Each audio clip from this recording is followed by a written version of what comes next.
sama.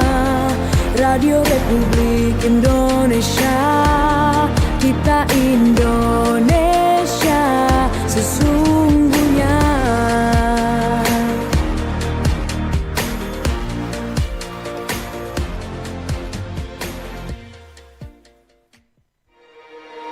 Bersatulah Indonesia, jangan pernah terpecah belah. Walau kita berbeda, walau kita tak sama. Radio Republik Indonesia, kita Indonesia sesungguhnya.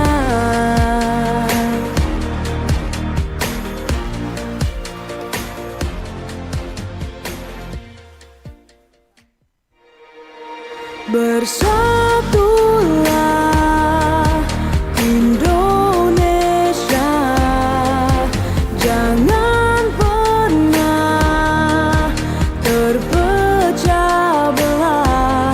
Walau kita berbeda, walau kita tak sama. Radio Republik Indonesia, kita Indonesia sesungguhnya.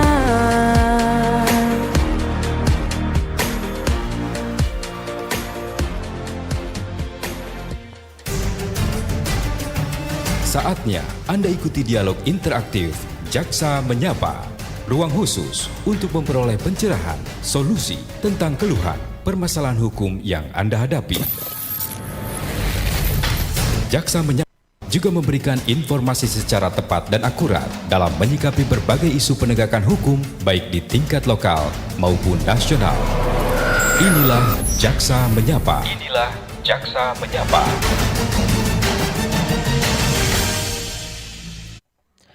Baik, terima kasih Anda masih terus mendengarkan kami di RRI Programa 1 Manado. Bahagia sekali kembali lagi kita berjumpa untuk program kita Jaksa Menyapa ya. Hari ini di suasana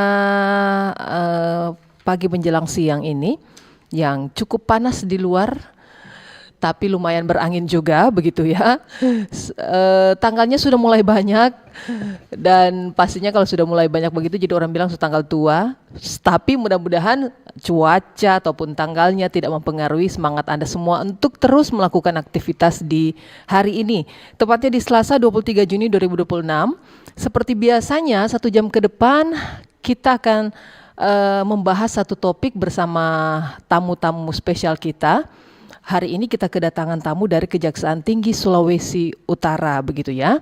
Kita mengangkat topik tentang 4 mekanisme pendekatan hukum KUHAP yang baru. Seperti apa kira-kira 4 mekanisme pendekatan hukum dalam KUHAP yang baru ini kita akan sama-sama perbincangkan bersama narasumber yang sudah hadir di sini dengan Novi. Kita kenalkan saja langsung, ada Kepala Seksi A Bidang Pidum, ada Mustari Ali SHMH. Selamat siang Pak Mustari. Selamat siang Mbak Ibu Novi. Iya. Gimana siang. kabar nih Pak? Alhamdulillah sehat, puji Tuhan. Oke. Kemudian ada juga Kepala Seksi D Bidang Pidum, Pak James F. Pade SHMH. Gimana Pak James kabarnya hari ini? Selamat siang, baik. Jadi semuanya kabar baik begitu ya. Semoga Anda juga semuanya pokoknya kabar baik ya sambil mendengarkan kami. Jika ada yang ingin bertanya juga, nanti kami buka sesi tanya jawab begitu.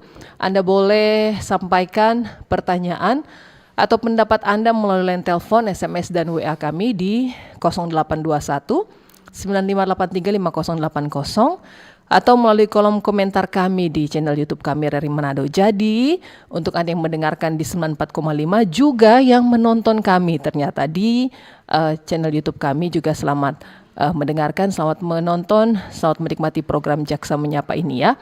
Kita akan sama-sama bersama kedua narasumber ini. Sekali lagi topik kita tentang 4 mekanisme pendekatan hukum KUHAP yang baru. Langsung saja pokoknya ini juga karena ada hal yang baru. Jadi kita juga belum tahu berarti ya, karena baru begitu ya Bapak-Bapak ya. Kira-kira seperti apa ini Pak, mekanisme pendekatan hukum dalam KUHP yang baru? Gimana Pak? Baik, terima kasih Ibu Novi, pendengar Pro 2 RRI Manado Iya. yang kami hormati. Kami dari Kejaksaan Tinggi Sulawesi Utara, khusus dari bidang tindak pidana umum akan membawakan sedikit mekanisme pendekatan hukum dalam KUHP baru terkait dengan pelaksanaan hukum acara atau Undang-Undang Nomor 20 Tahun 2025 terkait dengan Undang-Undang Kitab Undang Hukum Acara Pidana.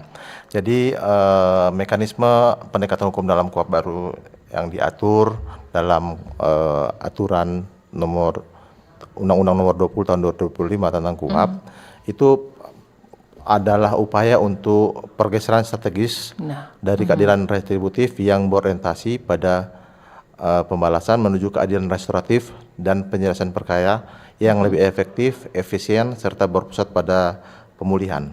Jadi intinya Undang-Undang Nomor 20 2025 ini KUHP tentang KUHP ini kami bacakan ini karena memang ini harus lebih terperinci, jangan sampai salah karena aturan undang-undangnya menyebutkan pembaruan hukum secara pidana juga dimaksudkan untuk mewujudkan hukum yang memiliki nilai nurani keadilan, kepastian, dan kemanfaatan hukum sehingga dapat membawa perubahan yang signifikan terhadap penegakan hukum. Jadi intinya dengan KUHP baru ini bagaimana masyarakat pencari keadilan atau tersangka, terdakwa atau nanti posisi dia sebagai terpidana kalau sudah diputus oleh pengadilan, itu kemanfaatannya pergeseran terhadap rasa keadilan itu betul-betul nyata. Kemudian mekanisme yang sekarang dalam KUHP baru itu sendiri ada 4, yaitu yang pertama ada yang disebut dengan plea bargain atau pengakuan bersalah, kedua pendekatan dengan mekanisme keadilan restoratif justice, kemudian yang ketiganya ada yang disebut dengan DPA, kami bacakan karena ini ada bahasa Inggrisnya. Wow. DPA. DPA, siap. Jadi Maksudnya? DPA itu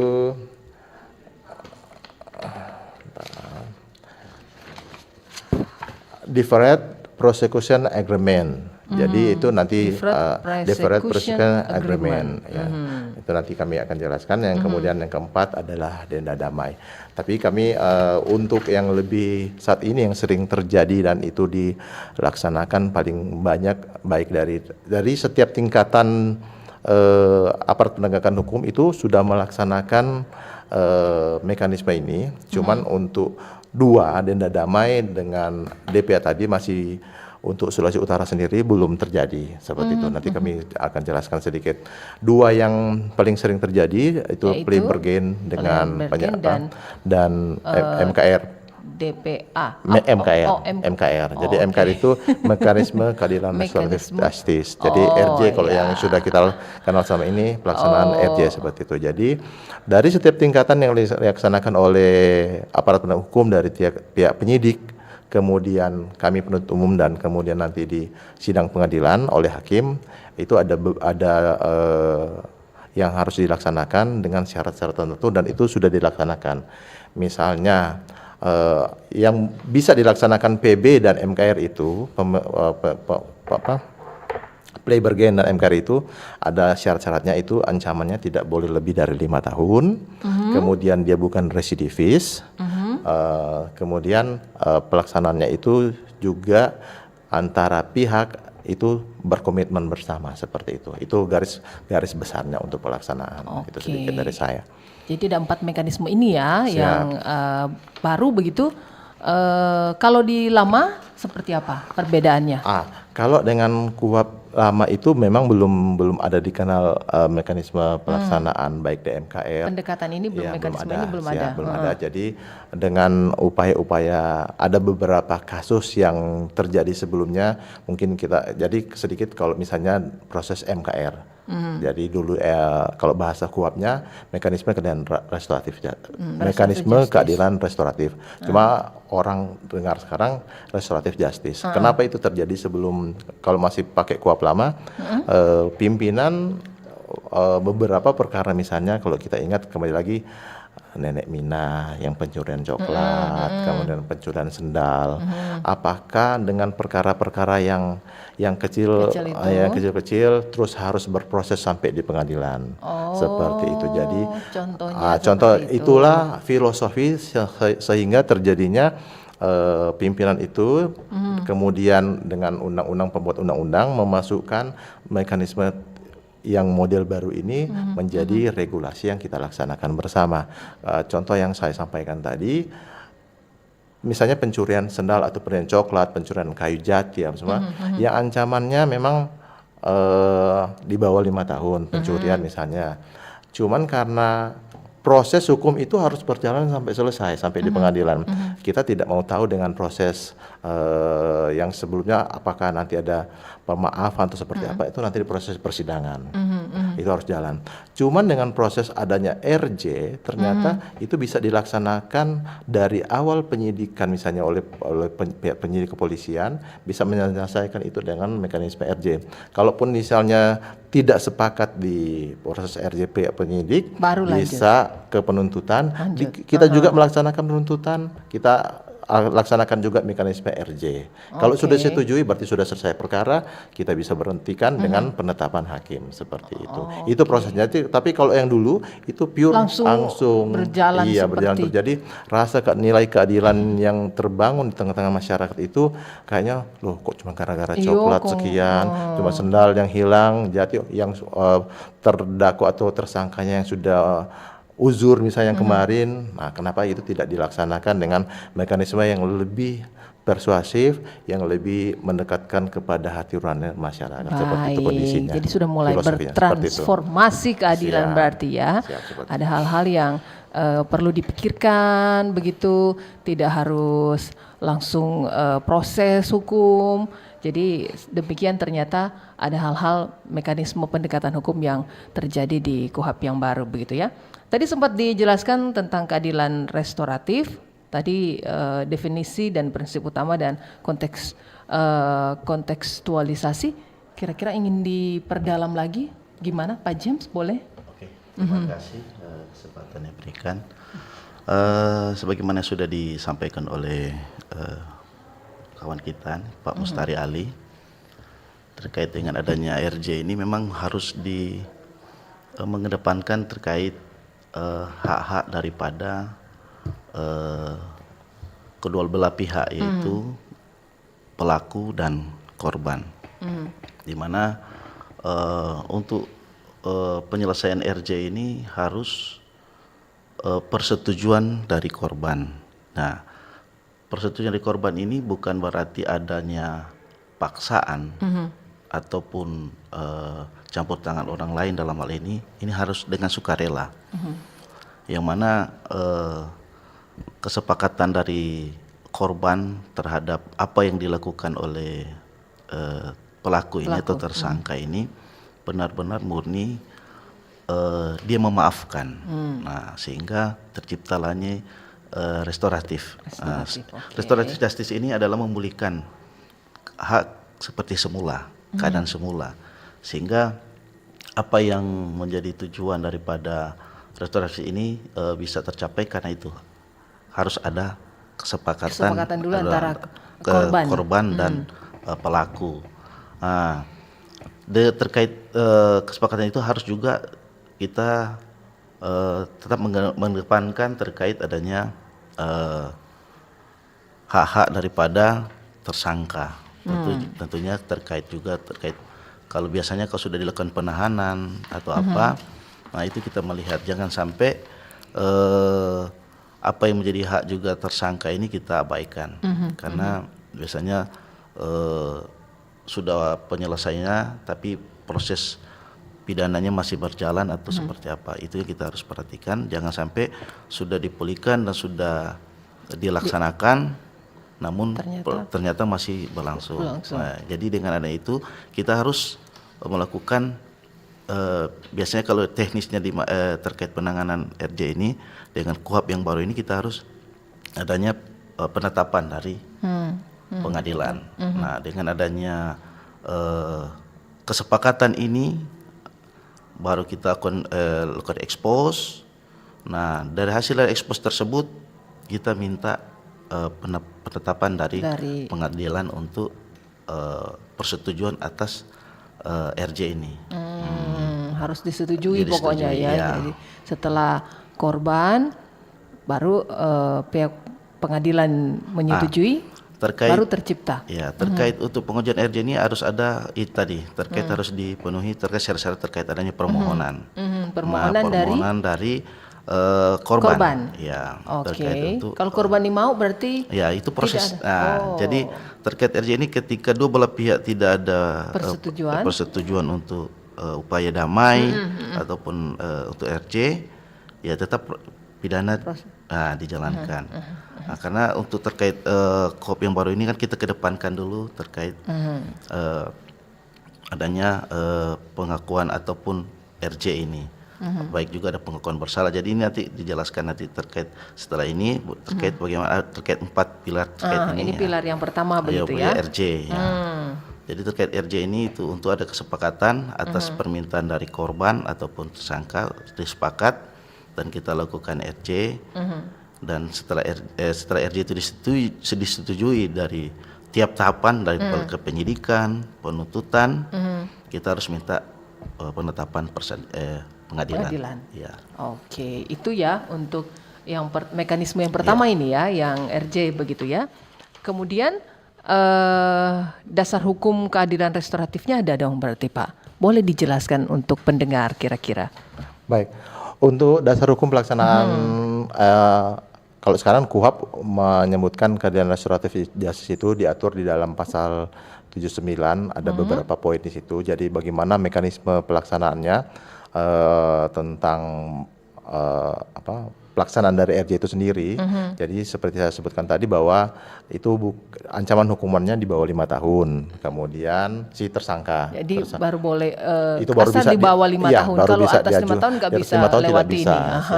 Kemudian dia tersangka itu bukan residivis. Jadi residivis itu pengulangan untuk melakukan tindak pidana. Belum pernah ada melakukan itulah fungsinya harus ada penetapan dari pengadilan supaya kita bisa melihat, mereview kalau misalnya dari mana dasar orang itu dikatakan residivis atau bukan.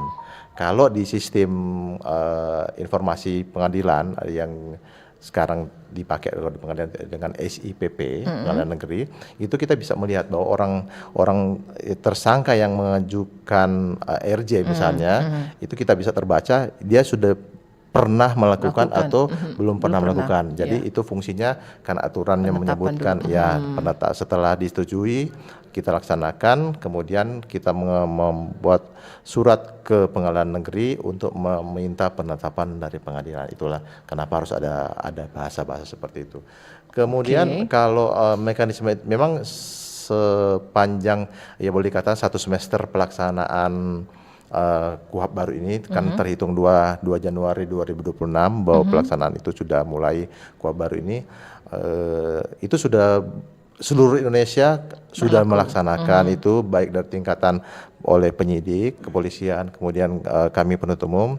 Di Sulawesi Utara sendiri sampai saat ini memang belum terlalu banyak yang meminta pelaksanaan RJ karena memang kita ini mensortir untuk pelaksanaan ini bukan asal jadi seperti itu. Jadi bukan semua kasus boleh tidak kan. semua kasus yang boleh. Jadi lebih cenderung sini pasal 466-nya itu pasal penganiayaan 351. Kalau dulu KUHP lama pasal 351. Jadi itu paling banyak, itu pun kita lihat korban itu sampai misalnya kan kalau PNS otomatis ada luka misalnya betul. Kita lihat itu memang lukanya masih kategori yang bisa cepat sembuh, tidak menghalangi pekerjaan. Jadi mekanisme pelaksanaan RJ itu kita memang sortir betul-betul, kita saring jangan sampai asal untuk penyelesaian seperti itu.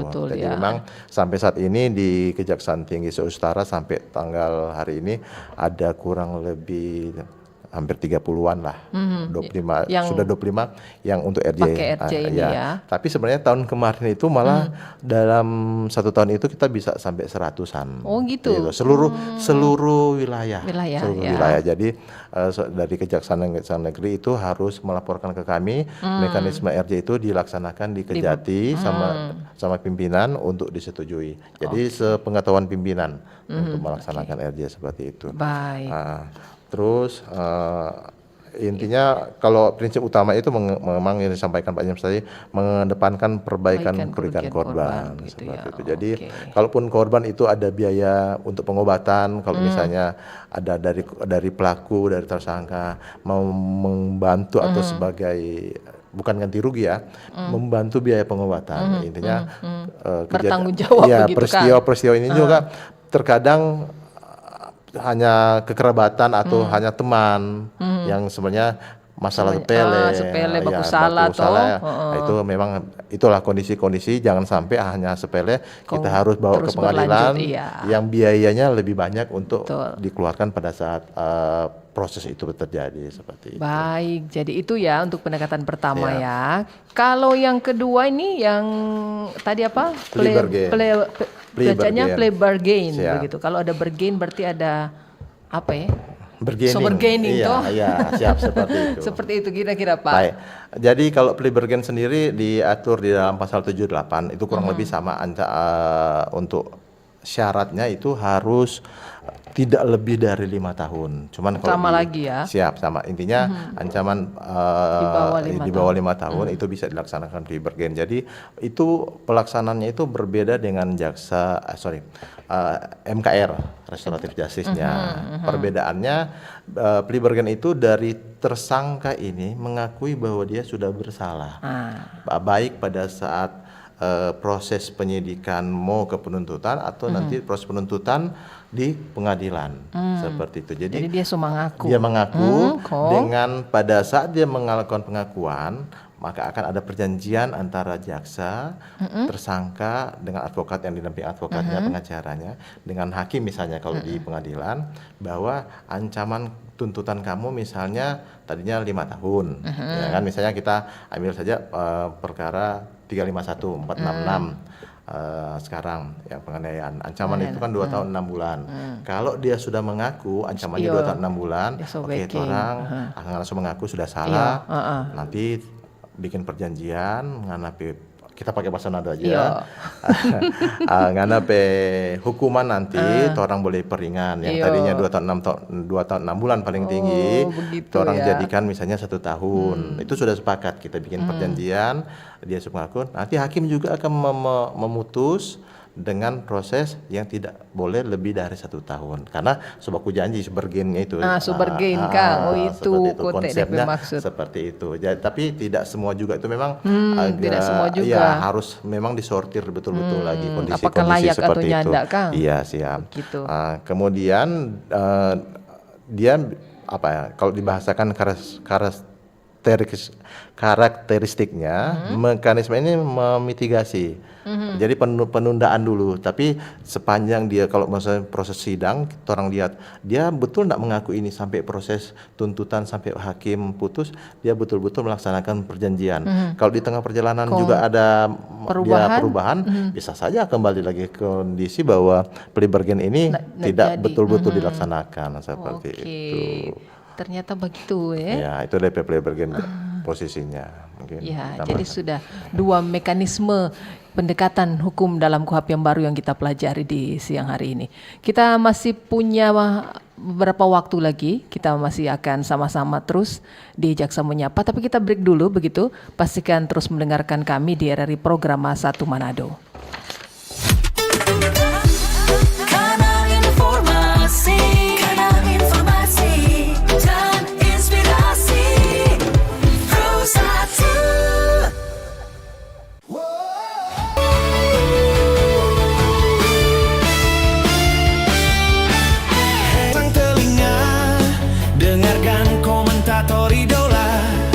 Imajinasimu menyala, tak peduli jarak dan waktu, kita bernyanyi satu lagu untuk semangat yang menyala.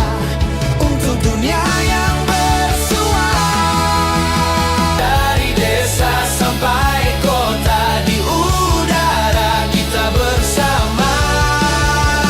Sepak bola dan cinta merdeka. Merah putih di dada kita, walau berbeda tetap bersama. Sepak bola bahasa dunia. RRI Suara Indonesia. RRI bersuara. Piala dunia untuk semua. Satu gol, satu doa menggema ke seluruh Indonesia. RRI bersuara. Piala dunia untuk semua. Satu gol, satu doa menggema ke seluruh Indonesia.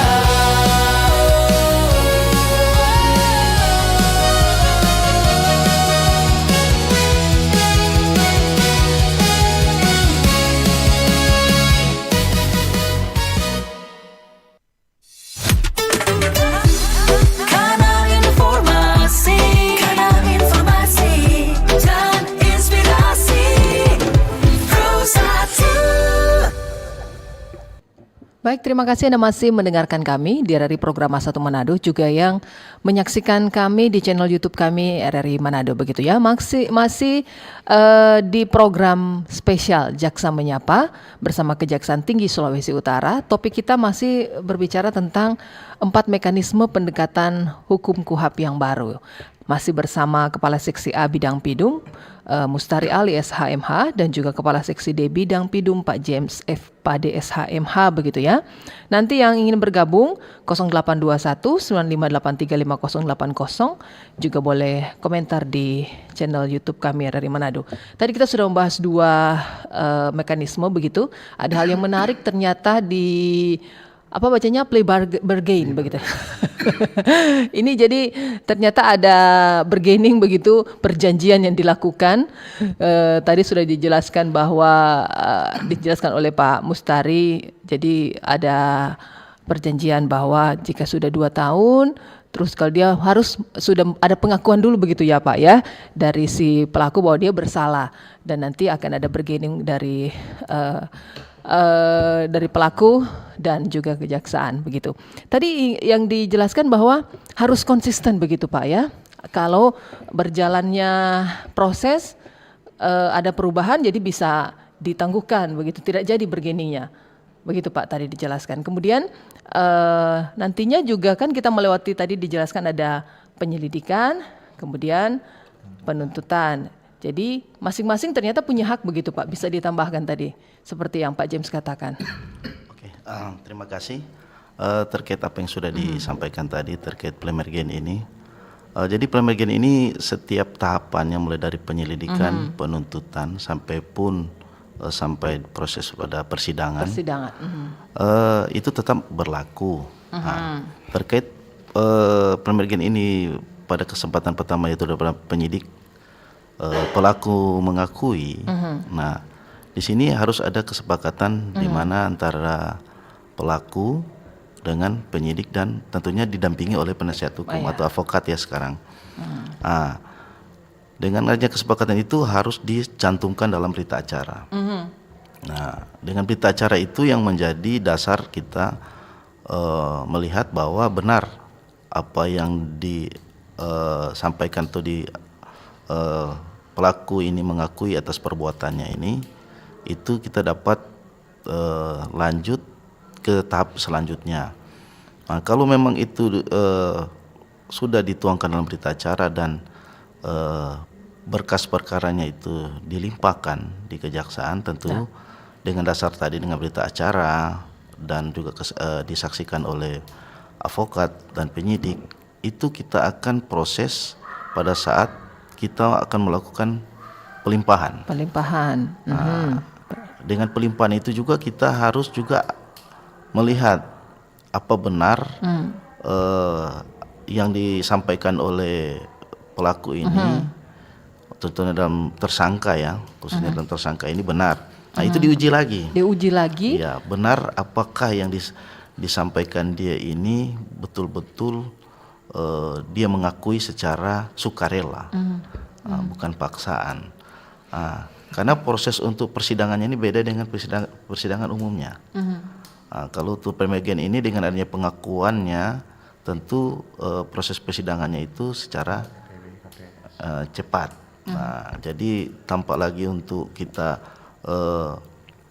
sidang pada umumnya karena sudah ada pengakuan. Nah, untuk proses pelimpahannya ini tentunya kita akan mengajukan permohonan juga ke pengadilan terkait proses persidangannya. Dan itu juga akan dinilai oleh majelis. Apakah benar juga terkait apa yang diajukan ini betul-betul dengan sukarela dia mengakui. Seperti juga yang tadinya kita dilimpahkan oleh penyidik ke penuntut umum. Nah, kalau hakim menilai bahwa itu memang benar-benar dengan pengakuan sukarela oleh pelaku, maka akan dikeluarkan surat untuk penetapan untuk sidang secara singkat. Jadi kalau sudah disetujui oleh majelis, maka kita akan melakukan persidangan secara cepat. Nah, itu syarat-syarat untuk terkait dengan pelaku untuk pemergian ini.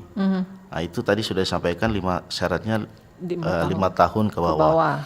Nah, itu pun kalau di penyidikan penuntutan, walaupun ada syarat 5 tahun tapi dia tidak mengakui, ya tetap kita proses. Kalau dia mengaku pada tahap tersebut dan dengan berdasarkan dengan berita acara, kita akan melakukan proses seperti tadi, adanya upaya.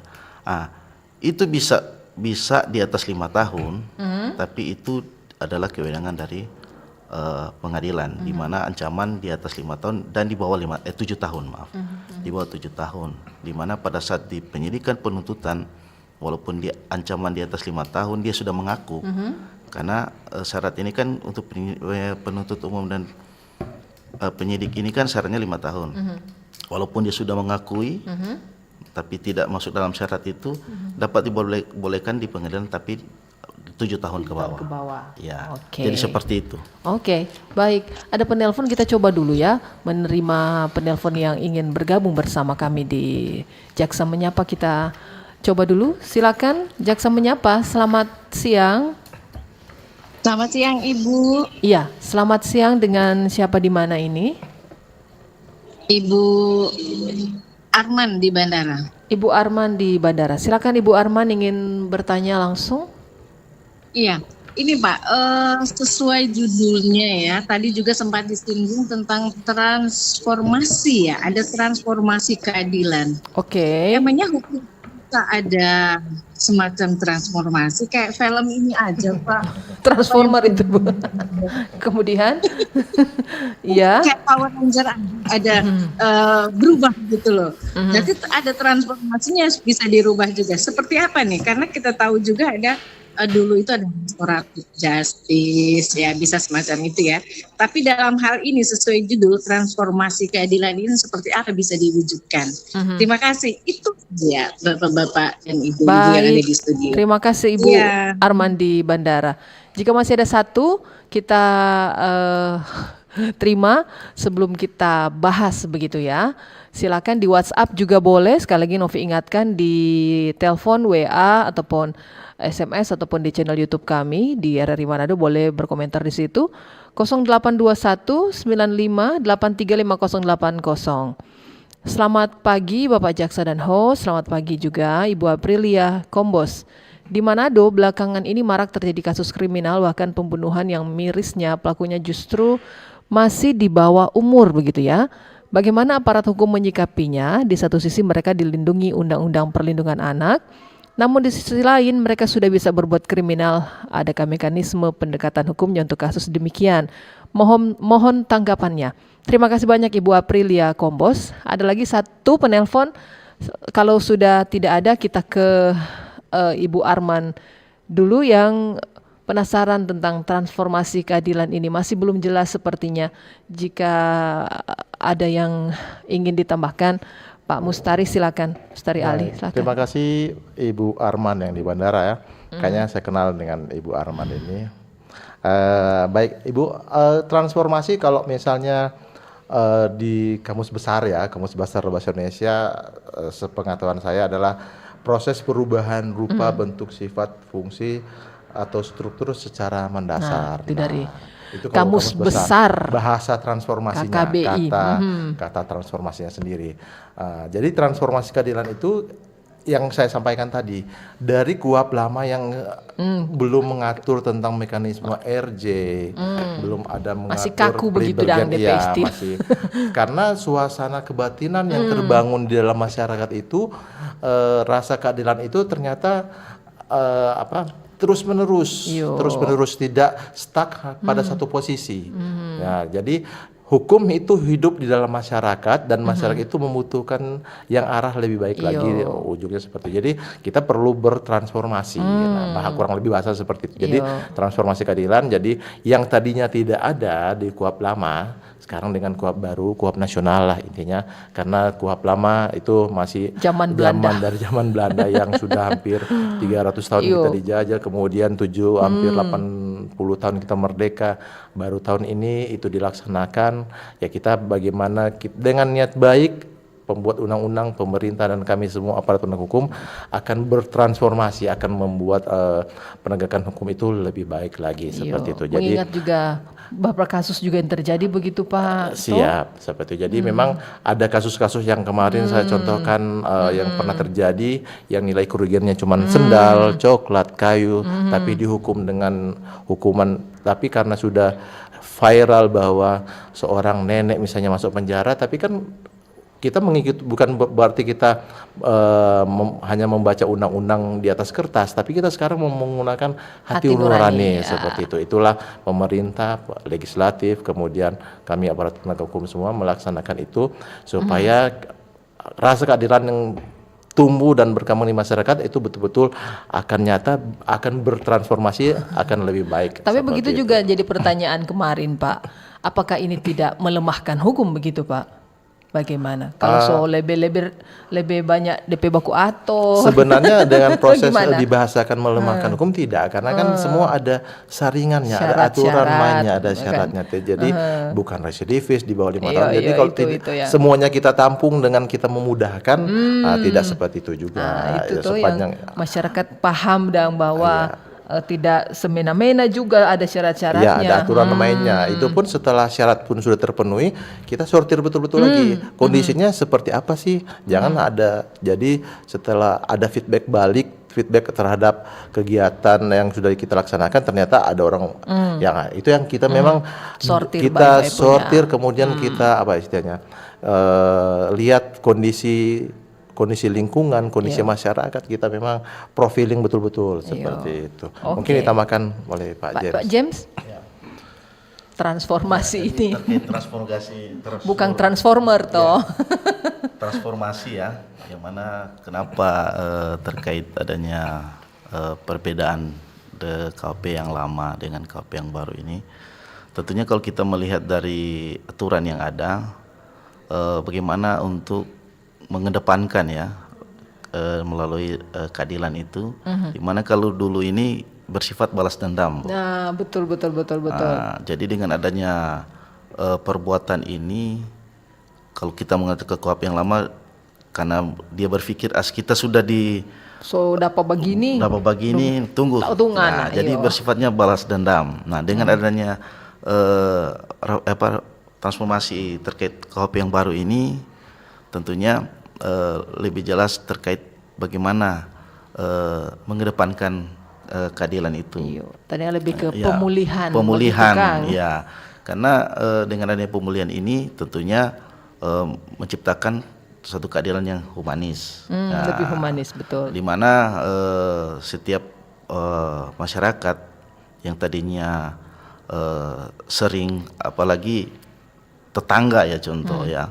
Tetangga yang tadinya cuma masalah sepele, sobak baku lapor, karena tidak adanya itu tadi humanis, bersifat balas dendam, sehingga tidak akur lagi dalam bermasyarakat. Nah, dengan adanya aturan ini, dengan regulasi yang ada terkait dengan RRJ ini ataupun plea bargain, nah itu menjadi di masyarakat jadi lebih humanis karena dengan adanya pertemuan, adanya saling memaafkan antara pelaku dan Sebuku baik. korban sehingga Boleh terjadi. terciptanya humanis. Betul ya, itu ya transformasinya ya. Jadi Ibu Arman semoga bisa memahami. Tadi juga Ibu Aprilia di Kombos menyatakan tentang kasus-kasus pembunuhan yang terjadi anak-anak di bawah umur. Kira-kira pendekatan seperti apa yang bisa diterapkan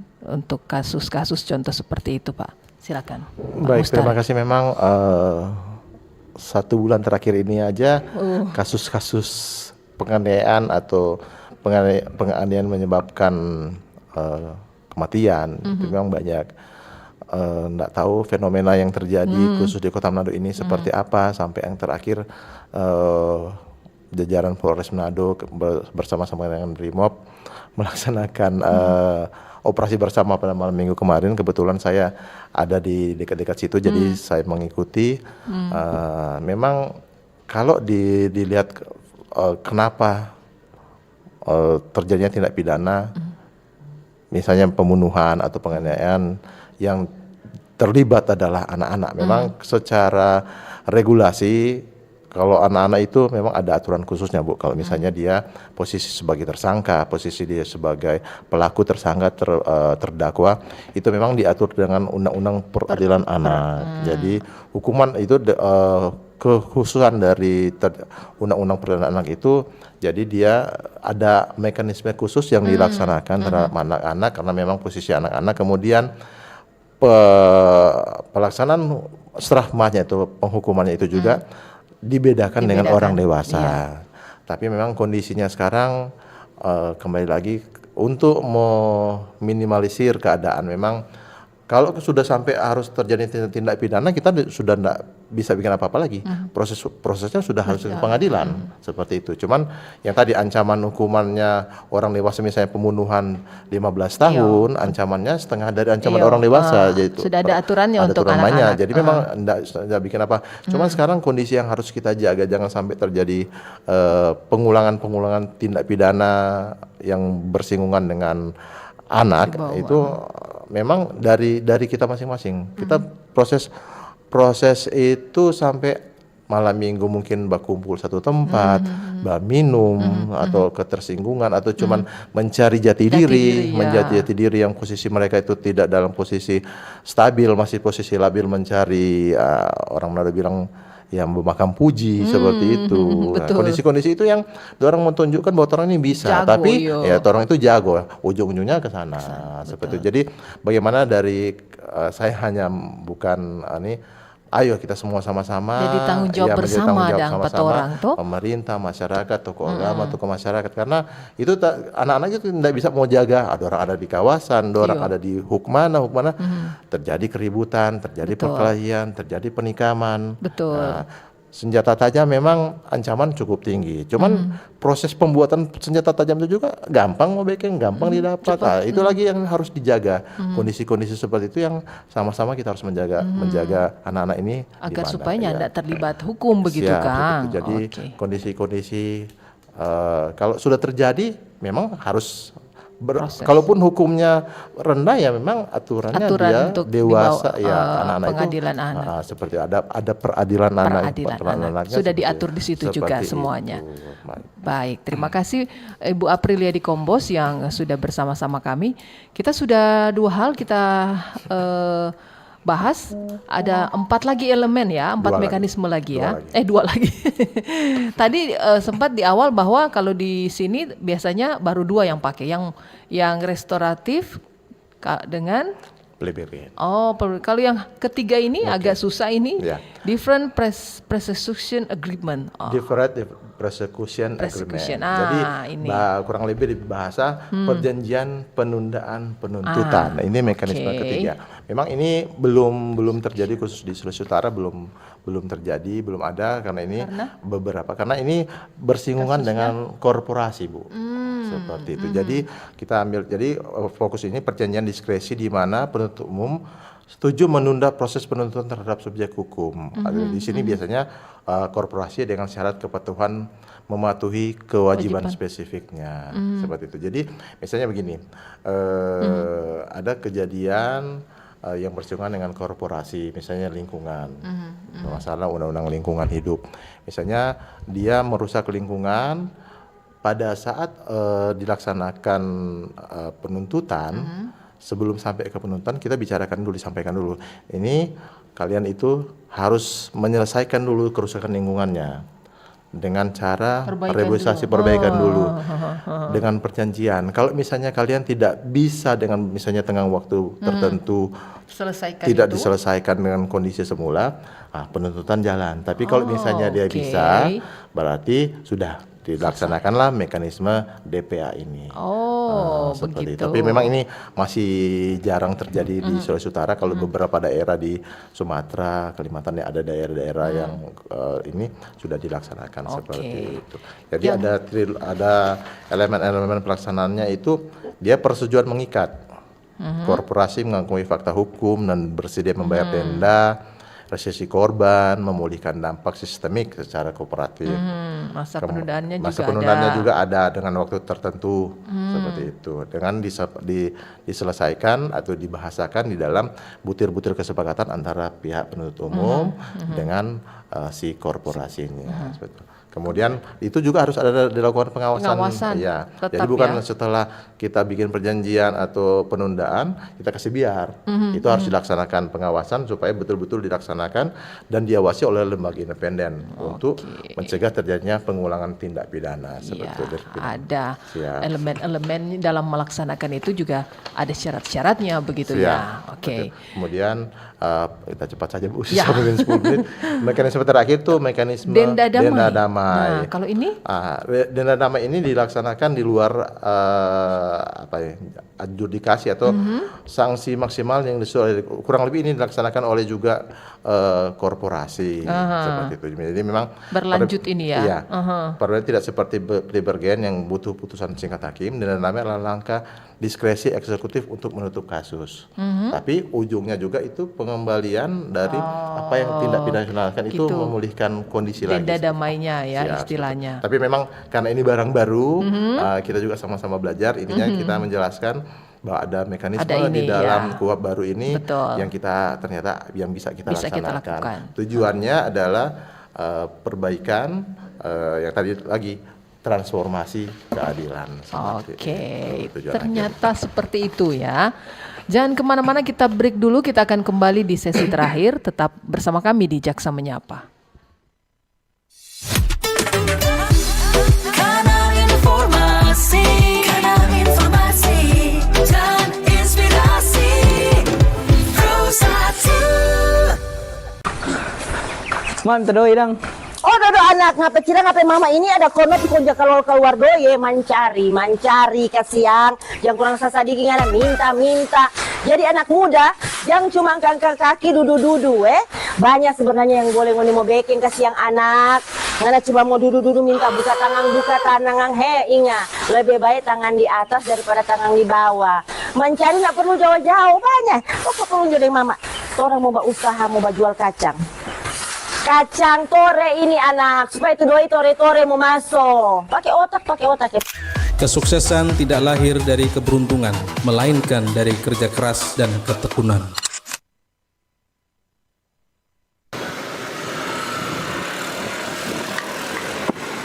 Astaga, buka main nyong ngana sini ngana buka main ngana ini buang-buang sampah sembarangan. Sampai sajar pangana begitu nih boleh begitu.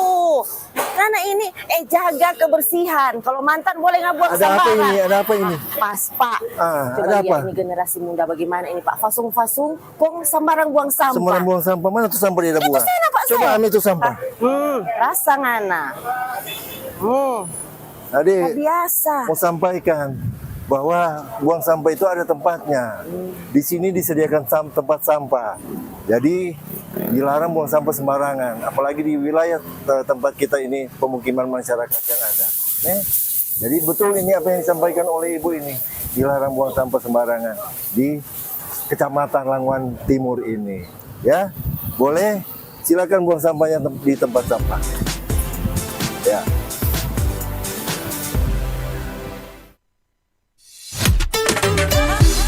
Kanal informasi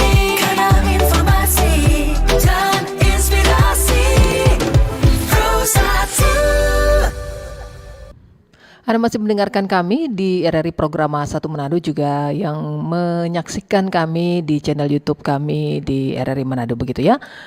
Jaksa Menyapa masih bersama Kejaksaan Tinggi Sulawesi Utara. Kita sudah perbincangkan tentang 4 mekanisme pendekatan hukum dalam KUHP yang baru ya. Sangat menarik, ternyata akhirnya Novi paham. Anda juga yang mendengarkan di rumah juga mudah-mudahan dapat mengetahui bahwa ada mekanisme pendekatan hukum yang baru dalam KUHP yang baru juga ini ya.